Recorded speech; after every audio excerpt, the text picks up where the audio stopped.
Hello everyone, তো তোমরা সবাই কেমন আছো?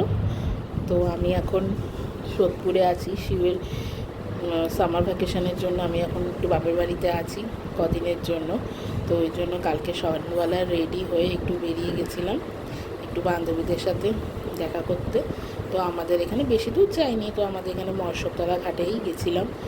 তো দত্ত রোডে গিয়ে প্রথমে পায়েলের সাথে দেখা করে তারপরে আমি আরও একসাথে টোটো ধরে মহেশ্বরতলায় গেছিলাম। তো সেখানে পূজা ছিল, পূজা আগেই চলে গেছিলো।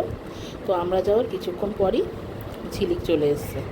তো সবাই মিলে একসাথে বসে আনন্দ করলাম, মজা করলাম। তো এখানে এই যে ঢঙিগুলো খালি ঢং করে, মানে কী যে ঢং করে কি বলবো। তারপর একটু ফটো টটো তোলা হলো।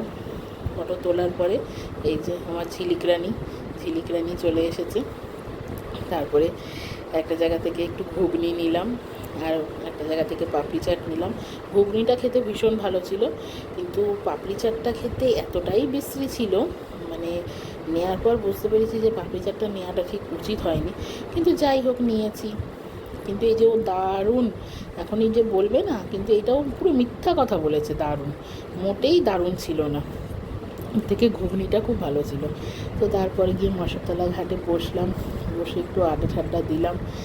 তারপরে তো আছেই আর কি ফাজলামি, হাসি, মানে সেইগুলো তো আর বলার মতন না, সেগুলো আর কি বলবো। কিন্তু কালকে অনেক দিন বাদে মানে সবার সাথে দেখা হয়ে মানে এত আনন্দ করেছি, মানে কি বলবো। আর এই যে আইসক্রিম, এই যে 3খানা আইসক্রিম কেনা হয়েছিল, খালি গ্রিন কালারের আইসক্রিমটা ছাড়া ওই দুটো আইসক্রিম এতটাই বাজে খেতে ছিল যে ফেলে দিতে হয়েছিল।